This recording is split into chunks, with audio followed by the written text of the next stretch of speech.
The human brain has a natural tendency to focus on negatives. Psychologists call it the negativity bias.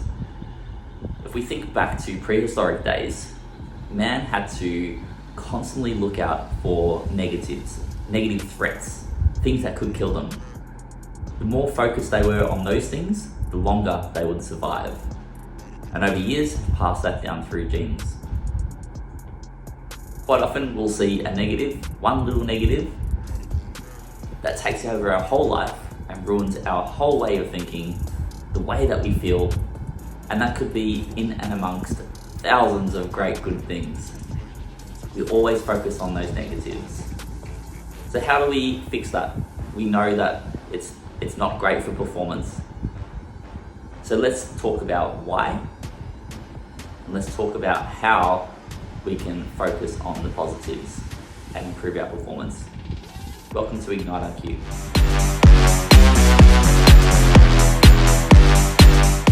Talk about some of the whys.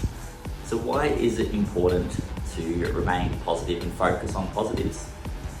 Well, it reduces our anxiety. The more we focus on negative things, the more that increases our anxiety. Focusing on positives helps improve our performance, puts us in a better mindset, makes us feel better about ourselves. It improves our cognitive function as well. So we have greater awareness, greater focus, and greater ability to problem solve. Let's say you get a flat tire. If you have this really negative feeling and emotion, that really clouds our ability to focus on what we need to do to fix that flat tire nice and quick. It improves our consistency as well through extra motivation or improved motivation. So we feel better about ourselves, we have this positive self-talk, and that increases it improves our relationship with training and racing, and therefore we enjoy it a little bit more and we don't see it too much as a chore anymore, so we end up doing it more. It improves our self-belief and confidence and gives us our ability to take a risk and challenge ourselves a little bit more, do things that we may not have thought that we were capable of, push ourselves a little bit harder, and there's so much greatness that can come from all of that. And it also impacts the people around us as well. Spreading that positive energy, creating an environment where everyone's up and about is definitely going to help with performance across the board. Everyone's going to be enjoying it more, everyone's going to be pushing a little bit harder, everyone's going to achieve greater success. So there's lots of reasons, and they're only just a sum of why it's important to remain positive and focus on positives as opposed to constantly feeding ourselves that negative feedback. So what are some things that we can do on a regular basis to improve this? It's not easy. As I said, we're basically trained and built up. We've evolved to feel like this and think this way, but we can improve it and we can make changes, and it's all about creating new habits. So the first one is just focusing on controlling the controllables. Don't worry about things that you can't control. We talk about cycling out in different weathers. So if you're cycling into a headwind and your speed drops down, there's not too much you can do about that. You can't focus on the weather, you can't focus on the speed that you're doing. All you can do is control the controllables. So in that moment, what can you control? I can control my ability to keep moving, my cadence, my heart rate that I might be working at. Those things are things that you can control. It's the same with running. Let's say we're running on a uphill section, okay? You're running along a course, you're hitting some sort of pace, you're hitting the pace that you want, the heart rate that you want, everything's going well, then you hit a hill, all right? You can't necessarily keep the same pace on a steep hill, all right? Your heart rate's gonna shoot up, the hill is obviously gonna slow you down a little bit. Again, focus on the things that you can control. The effort, the form, they're the controllables. They're the things that we really need to focus on the most, not the things that we can't control. Next up is being realistic about expectations. So if we're trying to compare ourselves to, let's say you're a beginner or an intermediate athlete, you can try to compare yourself to someone who's been in the system for several years or an elite athlete. It's always really important not to compare yourself to other people and other situations, and just be realistic about where you're at. even if you've been at a great place before and the best place you've been, PBs, that's where all they came from. You were up here at one moment, then you took some time off after your last key race, and now you're picking yourself back up, or maybe you were out with illness for a little while, or out with injury for a little while. Again, you just need to manage your expectations, be realistic about this stuff, and not constantly just be in your own head, feeding yourself negative feedback when you've just gone through a bit of a tough time or a bit of a downtime. So again, just be realistic on your expectations of where you are at the moment and what is realistically capable at that time. Look for positives in your performance. Now, quite often we see people negatively commenting on their training sessions or their performances. They'll spend 90% of their time, if not more, focusing on all the things that they didn't do, all the things that went wrong, how terrible they felt, how terrible the pace was, their heart rate was through the roof, they felt like crap. If you're focusing on all these things all the time, and they're the things that you're only really thinking about and commenting on, you're going to have this really negative relationship with training. It's really important that, yes, sure, you could highlight the things that you may need to improve on or the things that you've learned, but it's also really important to pat yourself on the back as well. Highlight the things. If you're going to highlight some negatives, highlight some positives. It might not have been the best time that you did, it might not have been PB pace, but did you control the controllables? Did you go out and execute the plan the best you could? Did you keep working till the end, no matter how bad it felt? Highlight the positives, extremely important. And also lapping up the successes as well.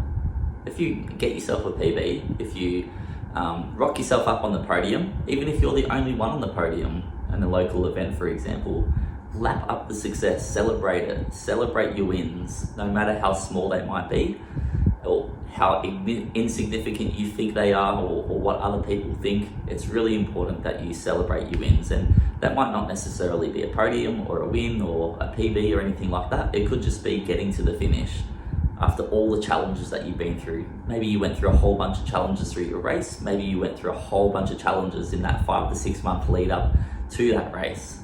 Celebrate the fact that you got there, you got to the start line, and then you got to the finish line through all of the ups and downs, especially those downs, the things that really challenged you and tried to hold you back. It's really important that we do that. Surround yourself with positive people. If you can do that, that helps keep your positivity up, especially if they're positive people. I think surrounding yourself in a great team, a great environment, really helps boost you up. It really helps you focus more on the positives and the enjoyment, the social side of it. I think it really does improve your motivation and also inspiration, and keeps you in a more upbeat kind of position. But as long as we're not sitting there comparing ourselves to everyone else and everything that we're not, I think focus on being in a supportive environment, something that lifts you up, something that takes you away from the stresses in life. If you can do that, and you can do that, 50-60% of your week, you're going to see some great success in terms of where you are from a positive side of you. Also, cut yourself some slack. We're always really hard on ourselves, no matter what, and I am 100% guilty of that. Whether it's racing, whether it's training, whether it's what we're doing in and out of training, looking after our nutrition, things like that. If we're constantly harsh on ourselves, constantly bagging ourselves out, it just doesn't give us any kind of good feels. All right, it beats our self-confidence down. It beats our self-belief down. It's not great whatsoever. It makes it a hell of a lot less enjoyable. So, as I said, if you've gone through ups and downs, maybe you haven't had the race that you want, but you still got to the finish line and grinded it out. And if you've gone through this massive up and down period and gone through some really significant challenges, cut yourself some slack. Be proud of the fact that you got through it. All right, super important yet again. Another one is remembering why you do this. So sure, in training, especially when we're going up to a key event, we'll go through ups and downs through training. We'll go through a peak period of training where it's just absolute grind. It's hard, we're high fatigued, we're tired. That's normal. But it's really important that we just remember why we do this. what would we be? What would we do with our lives without it? That's one of the questions we need to ask ourselves. If we're not doing this, what does my life look like? Would I be enjoying myself? Would I feel as good about myself? Would I be challenging myself? What would I be doing on a Wednesday morning instead of hitting swim squad and walking out of there feeling awesome and starting the day on a real high? Would I just be sleeping in and heading to Macca's for a disgusting breakfast? I'll be honest, I love Macca's breakfast, but that's another story. What would I be doing on a Thursday night or a Sunday morning or a Saturday morning instead of going out for a group ride or going out for a long run on a Sunday morning, for example? What would I be doing with that time? What would I be doing with my Saturday night if I didn't have to think about going for a Sunday run? I'd be going out, drinking, feeling like crap for the whole of Sunday. Is that really more important to you? Is that really going to make you feel a lot better? Again, remember why you do this. And the last one is have fun. Make it fun. If it's not fun, see what you can do to make it fun. Whether that's changing up your course, whether that's creating some new challenges for yourself, whether that's training with other people, taking a buddy to go for a long run. There's lots of ways that we can have fun through training. Sometimes we just need to make it fun. It's really that simple.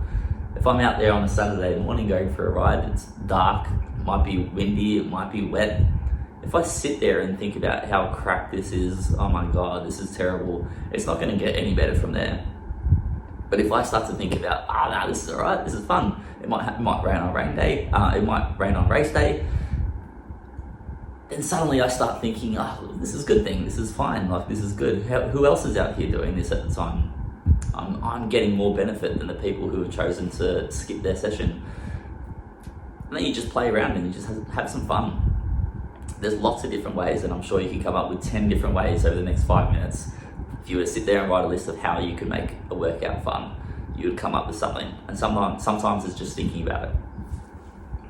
Now finally, my favorite tool, right, for I guess negative and tough times. So not necessarily a workout as such, but we all go through challenges, we all go through tough times, and these can also have a negative effect on our training, of course, and our racing.